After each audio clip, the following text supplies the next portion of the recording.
¿cuándo fue la última vez que Dios te dio una instrucción clara y te dijo, haz esto? Y tú hiciste lo opuesto.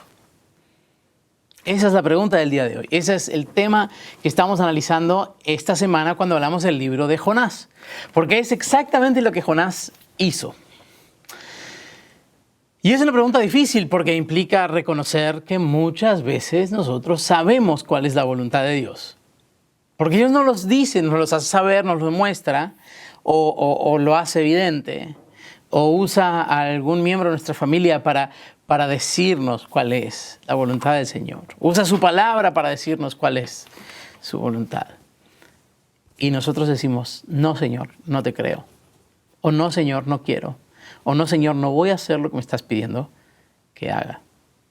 Así que la pregunta es esa. Yo estoy seguro que ahí en casa van a tener historias, van a tener momentos, van a tener situaciones en las cuales decidieron desobedecer, decidieron hacer exactamente lo contrario de lo que Dios les estaba diciendo.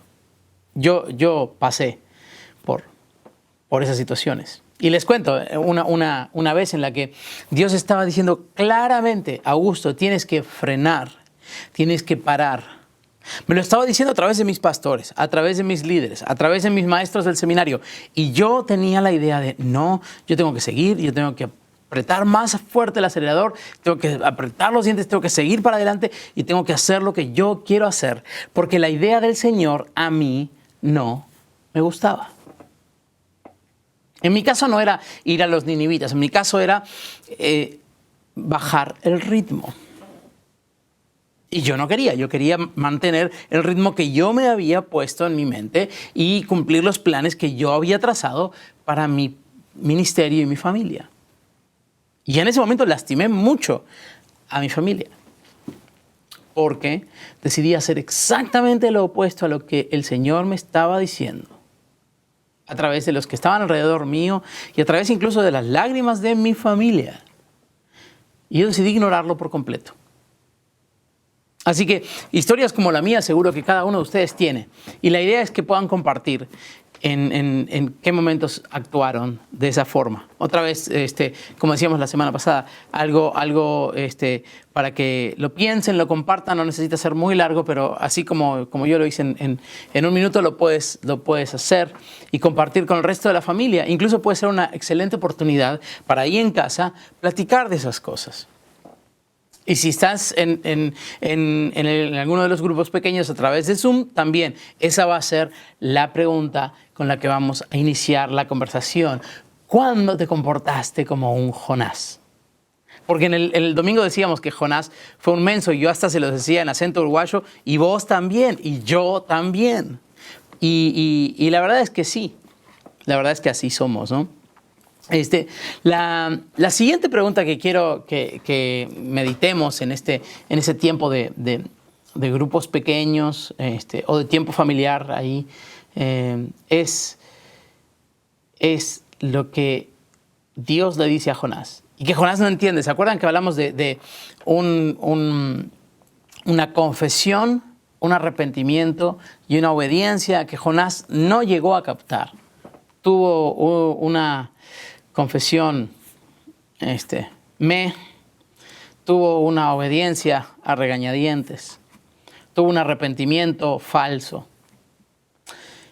Y hablamos de esas tres cosas como los aspectos a considerar cuando te estás convirtiendo en el ojo de la tormenta, cuando te estás convirtiendo en ese punto donde todo el huracán gira alrededor tuyo. Es bueno considerar esas tres cosas.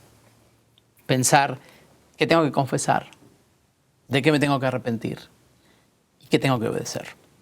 Pero bueno, vamos a repetir el mensaje del domingo. Si quieres puedes ir ahí a la página web o al Facebook o al YouTube y ver el mensaje del domingo. Pero bueno, la primera pregunta dijimos, ¿no? ¿Cuándo fuiste Jonás? ¿No? ¿En qué momento tú te viste en ese lugar y actuaste como Jonás? Y la segunda pregunta es, ¿en qué momento la bondad, la misericordia, la gracia, el perdón de Dios fueron algo que te causó molestia. Porque el propio Jonás lo dice. Cuando Jonás habla con Dios, le dice, estoy en el versículo 2 del capítulo 4. Cuando Jonás ora a Dios, le dice, oró a Jehová y dijo, ahora, oh Jehová, ¿no es esto lo que yo decía estando aún en mi tierra? Y mira lo que le dice, lo que le reprocha a Dios. Y esa es la pregunta, ¿cuándo tú le reprochaste algo así a Dios? ¿O cuándo el carácter de Dios no te fue agradable? ¿O no te pareció justo que Dios perdone, que Dios tenga misericordia? Y eso va a tocar fibras sensibles.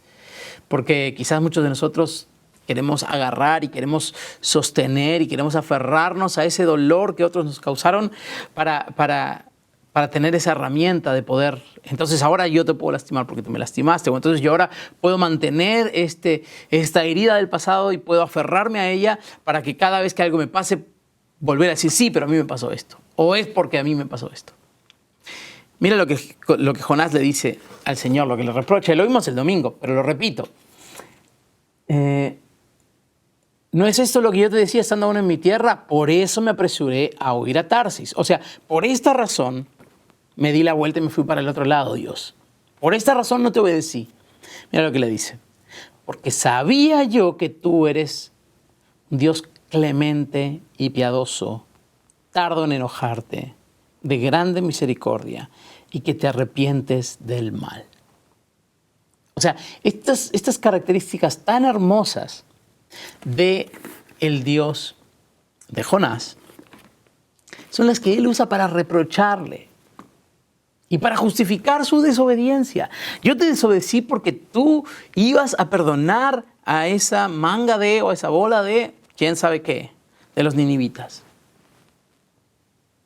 Yo te desobedecí porque yo sé que a esos que lastimaron a mi familia o que abusaron de nuestra gente o que hicieron tal o cual cosa, a esos tú los vas a ir a perdonar y yo no los voy a permitir.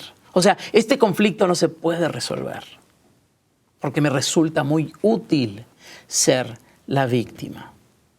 Entonces no importa que tú seas un Dios misericordioso, no importa que tú vayas a traer reconciliación, no importa que ellos se vayan a arrepentir, yo no puedo dejar de tener esta herramienta de decir que soy oprimido por los ninivitas, que son paganos, que son idólatras, que yo no soy como ellos, que yo soy mejor que ellos. Y tú los vas a perdonar. No lo puedo permitir. No puede pasar que tú los perdones, por eso me voy a ir para el otro lado. ¿Qué ha pasado? De pensar que los atributos de Dios, que la bondad, que la misericordia, que la justicia de Dios no te satisfacen. Que la gracia de Dios es un escándalo. Es lo que le pasó a los judíos. Decían, ¿quién se cree para perdonar pecados? Solo Dios puede perdonar pecados. ¿Cómo es posible que ofrezca salvación fuera del pueblo de Dios, el pueblo de Dios judío? ¿Cómo es posible que para los gentiles sea lo mismo? ¿Cómo es posible que Dios perdone al ladrón en la cruz? ¿Cómo es posible? Es escandaloso. Pero muchas veces tú y yo nos encontramos en el mismo lugar de aquel que dice, ¿cómo es posible que le perdone a este? Y yo recuerdo que una psicóloga amiga en México nos decía, mira, cuando tú señalas a alguien, estás apuntando con un dedo a la persona, como yo te estoy apuntando a ti ahora, pero con los otros tres te estás apuntando para ti. Por eso yo siempre que señalo hago así. Entonces los señalo a ustedes, no hay ningún dedo para atrás. No es cierto. Pero muchas veces nos engañamos a nosotros mismos y pensamos que nosotros sí somos justos o que nosotros sí merecemos el perdón de Dios, pero el otro no. Y Jonás se enoja Y entonces Dios le dice, ¿no? Que si él es capaz de desarrollar cierta empatía por una planta que simplemente le da sol, ¿cuánto más el corazón de Dios no se va a entristecer al ver la maldad de los ninivitas? Así que las preguntas son esas. ¿Cuándo fuiste Jonás? ¿Cuándo te sucedió de encontrarte que el perdón de Dios, la gracia de Dios, ofrecida para otros, parecía injusta? Y estuviste dispuesto a aguantar, a retener el perdón, a retener la bendición de Dios sobre otros para conservar esa herramienta. Y la tercera pregunta, que quizás sea también un análisis, ¿no? Para ver cómo podemos orar los unos por los otros, es ¿estás luchando con esto hoy? ¿Hay situaciones hoy que te hagan sentir esa tensión entre sé que Dios quiere esto, pero yo quiero esto otro? Sé que Dios quiere que haga esto, pero yo quiero esto otro. Sé que Dios quiere que trate a mis padres, a mis hijos, a mis hermanos, a mi tía, a mi compañero de trabajo de esta forma, pero yo me quiero aferrar a tal o cual razón, herida, herramienta del pasado. Y si es así, la invitación es a que te abras con el grupo. Si estás ahí en casa, que lo platiquen. O si no, si lo estás viendo y vas a formar parte de los grupos de Zoom, que pienses y que pues tengas la valentía de decir, yo estoy luchando con esto, ayúdame a orar por esto.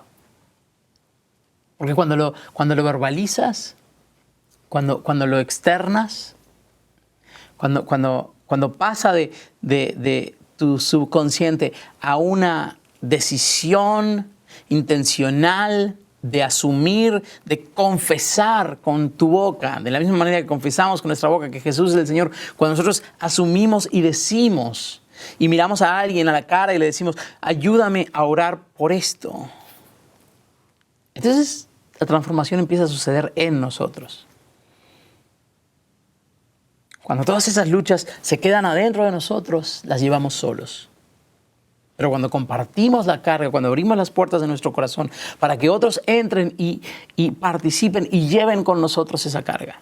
Por supuesto que en un contexto de cuidar, ¿no? De ser conscientes y de saber con quién podemos compartir qué cosas y con quién debemos de tener un poco más de cuidado. Pero cuando compartimos las cargas, son más ligeras. Cuando compartimos las cargas, la vida se hace más llevadera. Ese es un poco el mensaje de hoy. ¿Cuándo fuimos Jonás? ¿Estamos siendo Jonás? ¿Qué aprendemos de este libro? Y quizá es cortito, son 4 capítulos, lo puedes dar una leída y ahora que vamos a los grupos pequeños, pues pensar en esas cosas, en esas preguntas. Que Dios les bendiga, que Dios les guarde. Ánimo, seguimos ahí al firme, al pie del cañón. Vamos a estar ahí cada semana para ustedes. Todavía no sabemos cuándo vamos a tener la oportunidad de volver a reunirnos en grupos pequeños en casas, pero mientras esto siga, seguiremos dándoles ánimo y palabras de aliento y haciendo todo lo que esté a nuestro alcance para proveerles todos los materiales para que ustedes puedan seguir alabando al Señor y participando y sintiéndose parte y siendo parte de la iglesia. Que el Señor les guarde, que el Señor les dé salud, que el Señor les dé paz y consuelo y tranquilidad en medio de estas tormentas que estamos atravesando. Y nos vemos el domingo para hablar de otro personaje que atravesó por situaciones difíciles. En este caso no es una tormenta, es un desierto y probablemente algunos ya saben de quién estoy hablando, pero bueno, lo dejo ahí en suspenso para la próxima semana. Que el Señor les guarde, nos vemos el domingo.